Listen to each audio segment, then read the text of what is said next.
Hello and welcome to Wednesday's ITV News Meridian. Tonight's headlines in the southeast. How the cost of living crisis is towering over tourism. We asked around 300 local businesses what it's like trying to survive. It has a huge impact on a small business like ours. We're having to reduce spending as much as we can. The aqua park in Sandwich closed after 20 visitors came down with a mystery illness. Have test results shed any light? In the latest in our series about saving energy, warnings not to switch off fridges to try and cut bills. Experts say there are other ways to do it.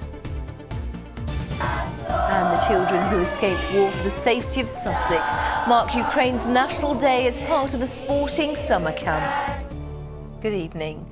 People working in tourism and hospitality say business is not booming, even though it's supposed to be the busiest time of the year. Well, they say the cost of living is a big factor. In an exclusive survey by ITV News Meridian, we've been finding out just how worried the industry is.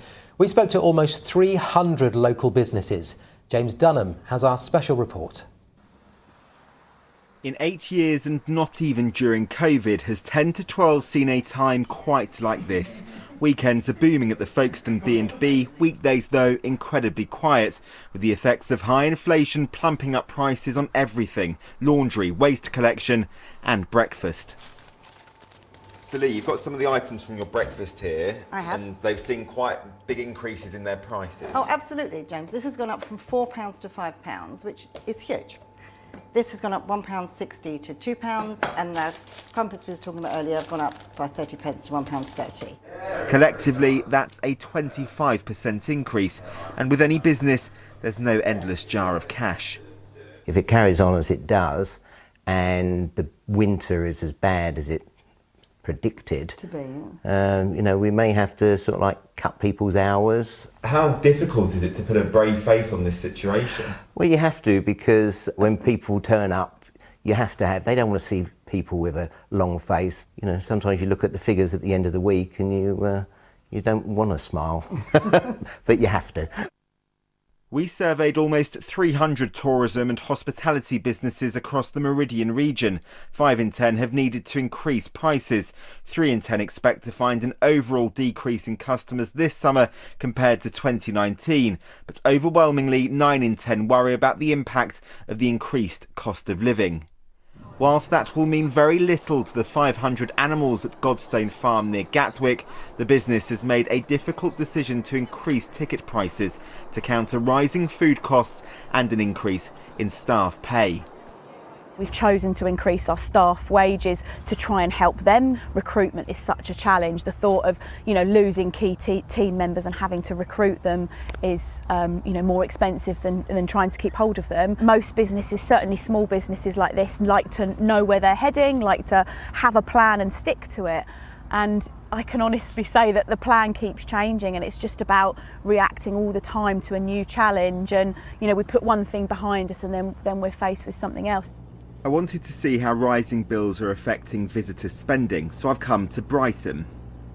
In my hand I have £40 in cash, so I'm going to ask people, would they spend all of this money, for example, on a day trip, or would they save some of it because of the rising costs of living? And if so, how much of it would they hold back from spending?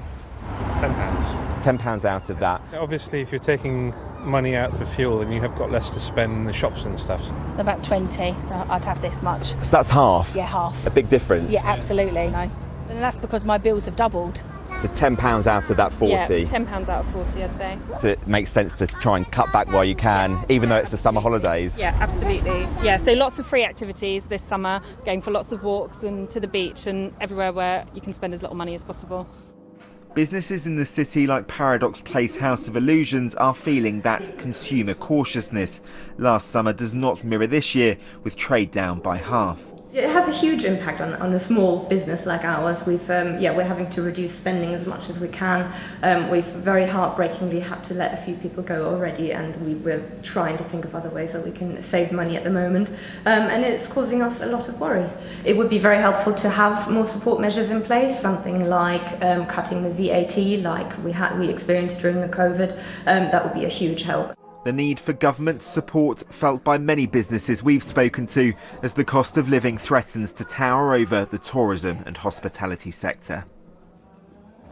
Well, James joins us in the studio. James, people pretty open about their thought process, particularly when it came to spending that cash, and businesses pretty open as well about the struggles that lie ahead. Absolutely, Matt. One hotelier that responded to the survey that we carried out said that the industry is being severely tested, and I think that sums up the sense of feeling at the moment. And even those businesses who are doing fairly well this summer are still concerned because there could be a dangerous domino effect here in that people don't have money to spend on things like attractions or eating out at restaurants. That then has an impact on business owners who can't pay their bills. And it's worth remembering that hospitality in this country accounts for around 10% of jobs.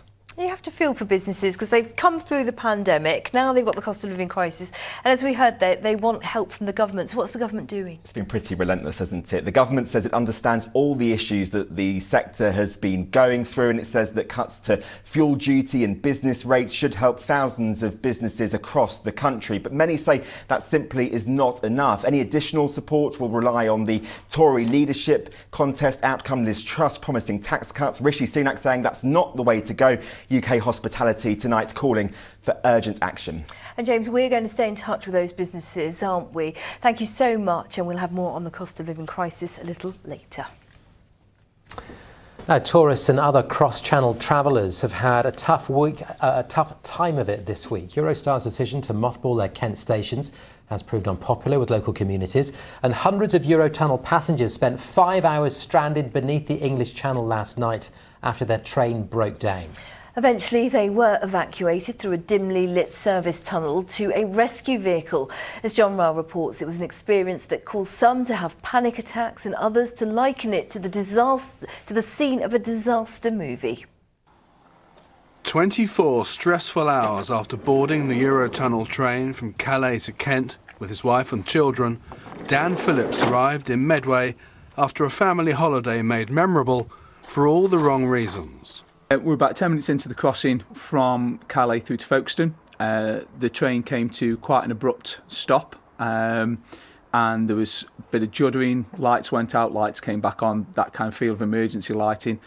Eventually, Eurotunnel staff ushered passengers through a service tunnel to another train which took them to Folkestone.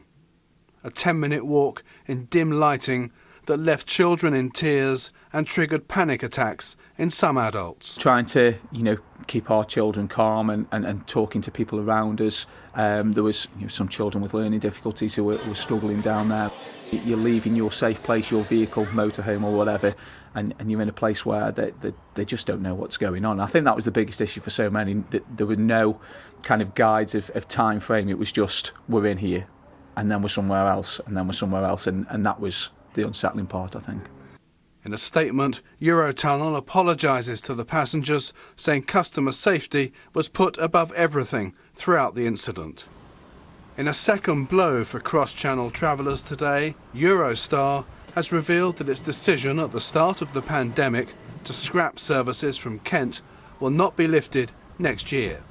The company says it cannot make any commitment to Ashford International or Ebbsfleet International for another 2 to 3 years. I live in Ashford, I have done for 20 years, and yeah, it could have been fantastic, couldn't it? And it's a massive inconvenience, and everyone has to go all the way to St Pancras to get the Eurostar. I feel it will have a huge detriment to the houses and people buying and selling in the area as well, and the business that it brings to the local area as well.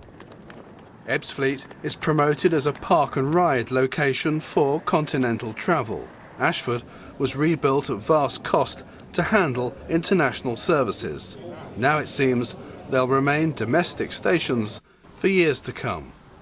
John Ryle, ITV News, Ashford. 2 suspects have been charged with murder in connection with a stabbing in Tunbridge. Thomas Waugh, who was 20, died after an attack last Friday.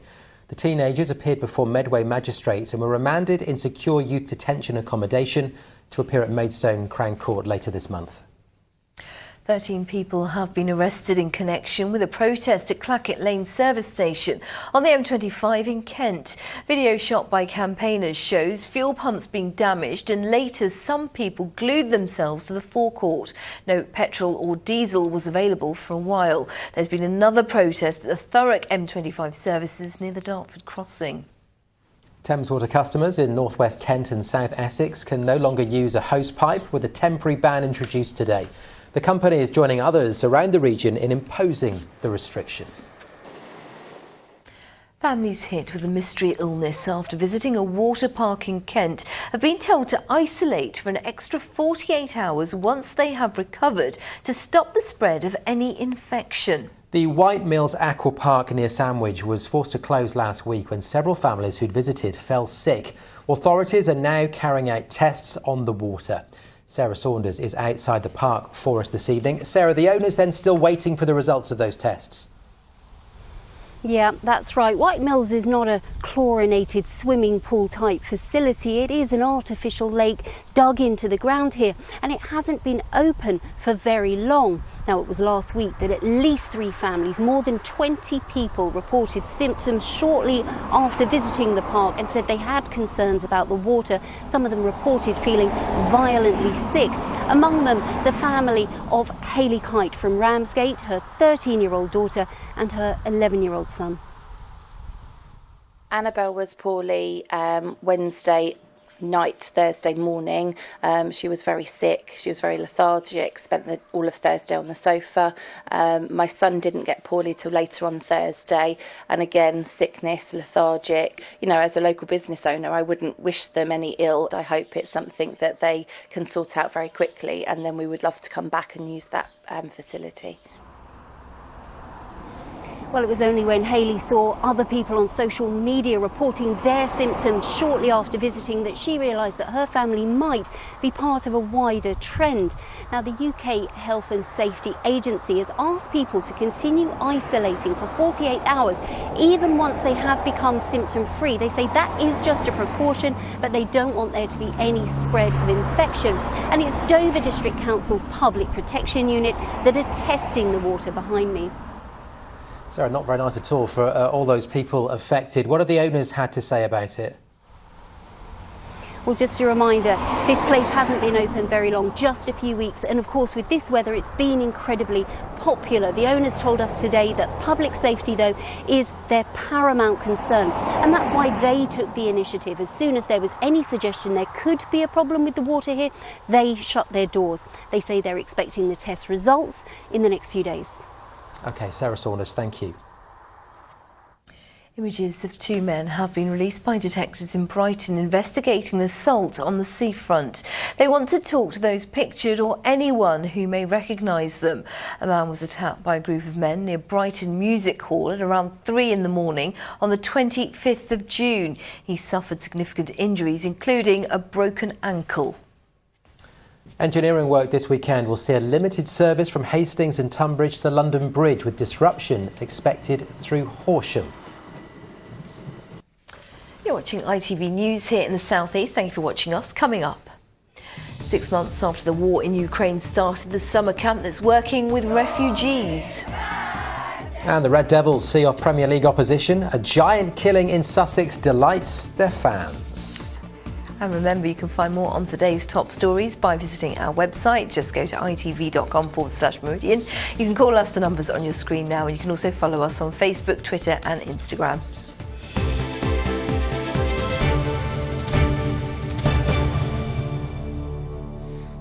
A horse rescue centre in Sussex says it's desperate to find a new home and is worried about the fate of its animals if they can't. Charity Kilmarnock Horse Rescue near Gatwick has been given 6 months to find somewhere else to keep its horses, ponies and donkeys because the site it's on is being sold. Here's Derek Johnson.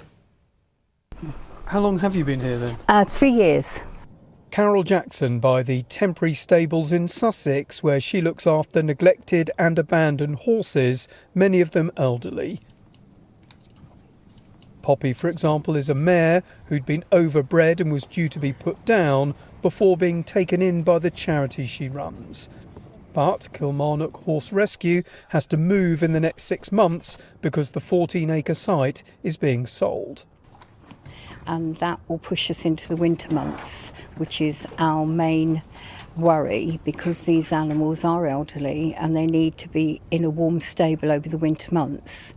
So we really need to find somewhere that we can be in by the end of October, which is very, very unlikely.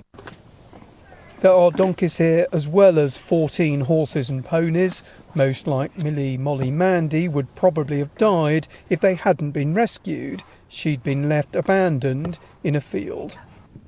The charity has been here for 3 years and survives on donations.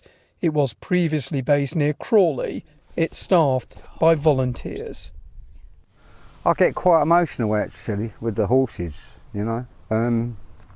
So yeah, it'd be terrible. It's a really nice place to be, and it's such a shame that we have to move and try and find somewhere else. We are hoping that, you know, the public out there will see this and we'll be able to get somewhere just as nice as this. Ideally, the team would like to relocate to a new home as close to this one as possible. It's so upsetting at the moment. I mean, we may have to find other places for these animals to go to. I would be heartbroken because a lot of these animals I've actually nursed them back to health. So it is very much a passion and very close to my heart. As well as working with its charges, like Claire here, the charity invites autistic children and people with mental health problems to come to the site because they find being around the donkeys and the horses, well, they find it therapeutic.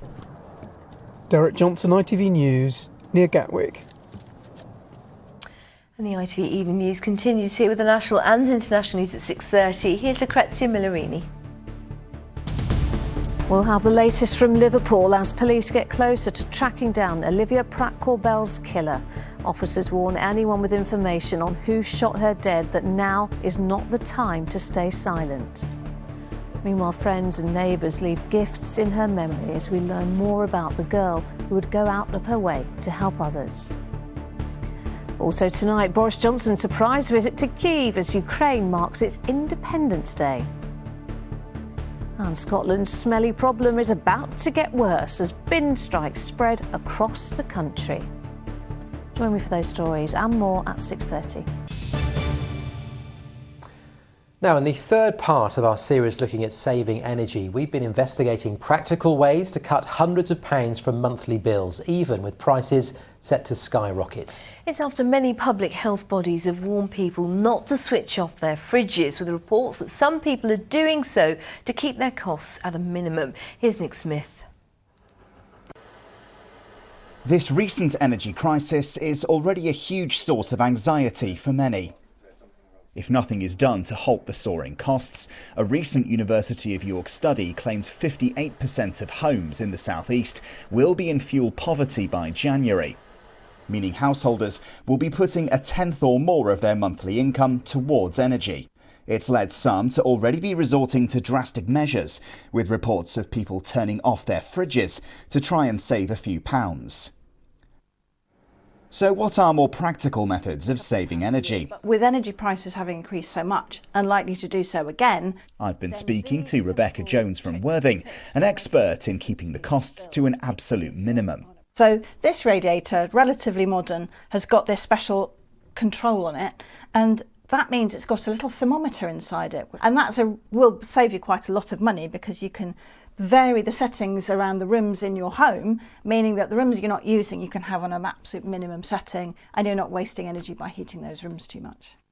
All kettles do use a lot of energy. Just use the minimum amount of water as possible. You get your cup of tea faster and you're not wasting all that water that's in there because it's going to use a lot of energy to heat all that. One of my top tips for using the hob is make sure you chop your food as small as possible if you're going to use a saucepan. That way it'll cook much faster, it's quite logical. And use a lid on your saucepan as well. Keeps the heat in, again cooks it faster. A lot of people have got electric ovens these days, which are very expensive to use. So these two items cost about a third of the price of using your electric oven to prepare food in them.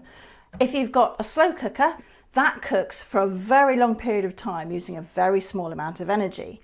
Your microwave is like the opposite of that, So it uses a lot of energy to cook things really quickly. And to be honest, I use this for doing all our vegetables these days.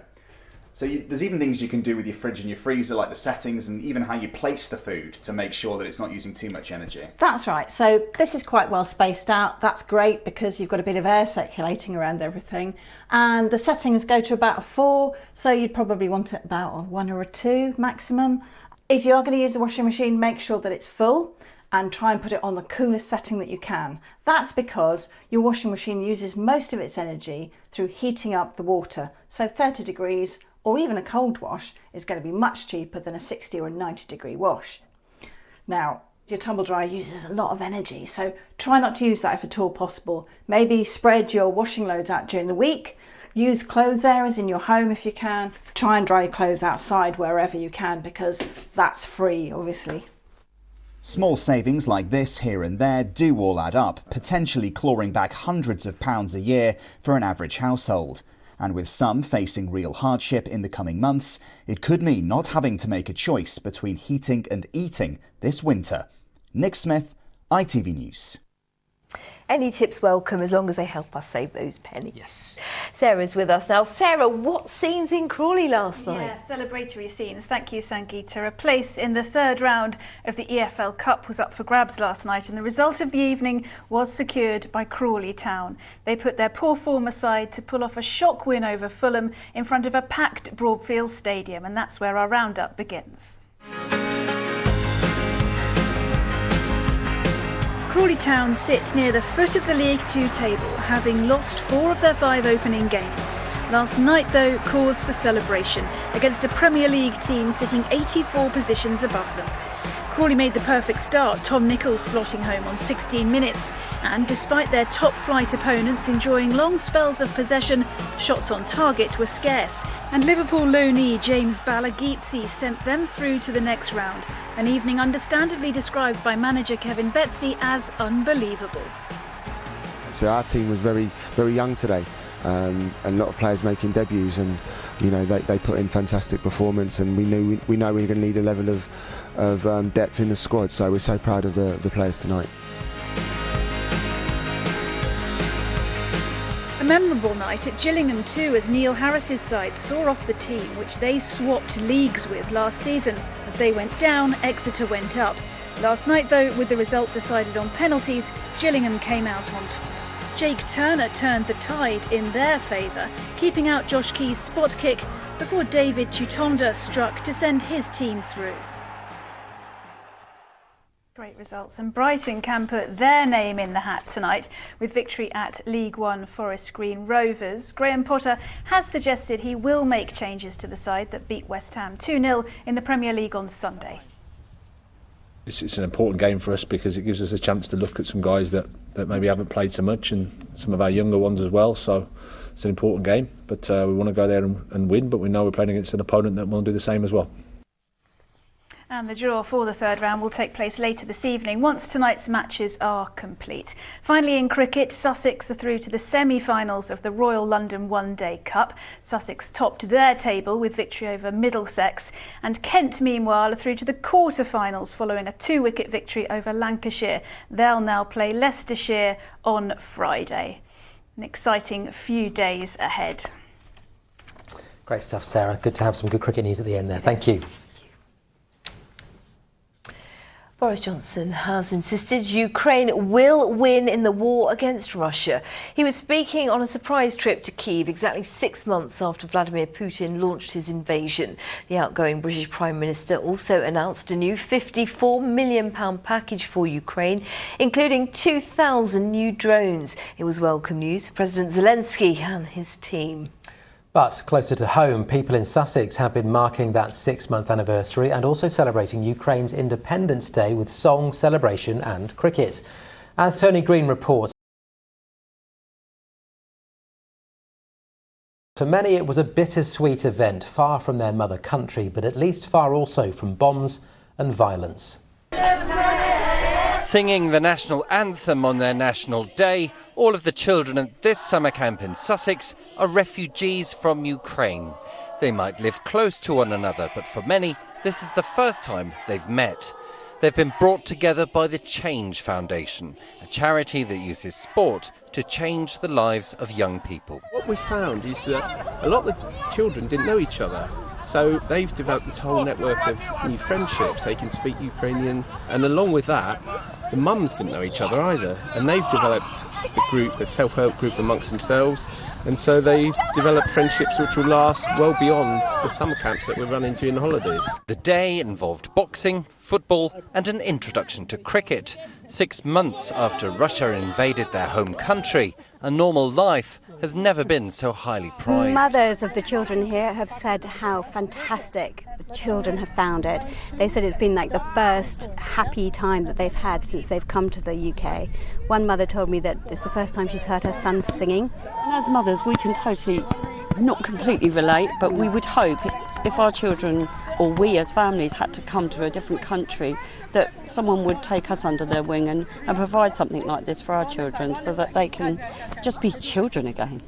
For refugees from Ukraine, from different parts of Ukraine, with different experience before background, from different family and different societies.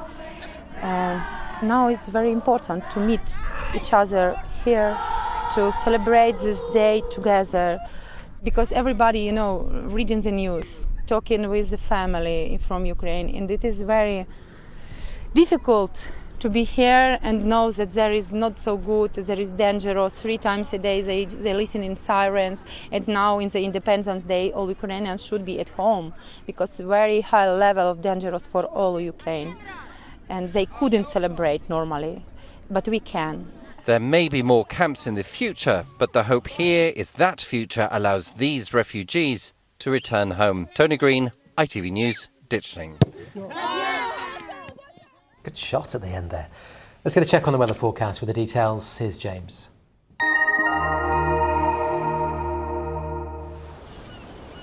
Feels like home, whatever the weather. Valent Boilers and Heat Pumps sponsors ITV Meridian Weather. There, a bit of a change in the weather over the next 24 hours or so that could lead us to some pretty heavy rain falling.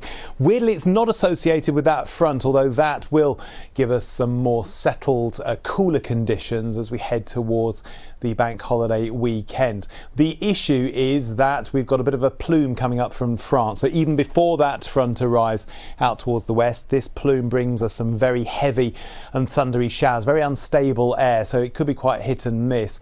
Temperatures by the end of the night, 18 Celsius pretty much the low, still rather humid feeling. And through the early hours of tomorrow morning and through the rush hour, some pretty heavy rain developing. It could be leading us to some surface water flooding, but of course the ground is getting a little bit more used to absorbing some of this rain.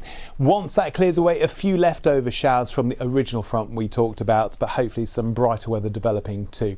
Temperatures 23 Celsius, so several degrees down on today, and certainly feeling a little less humid, so makes it more comfortable to enjoy any August sunshine. Friday, bit of a northerly breeze, still around 26 Celsius, less humid again, so feeling quite pleasant. I don't think this front here is going to actually get to us. No chance of some showers from that. Then as we head into Saturday, we just start to see the high positioning change to give us a bit more of an easterly flow of air. Some good sunny spells through the whole of the bank holiday weekend. And as you can see on Sunday, and this will last into Monday too, we're on an easterly, so we're importing some warm air from France. So I wouldn't be surprised to see 27 or 28 degrees Celsius. Have a good evening. Valent sponsors ITV Meridian Weather.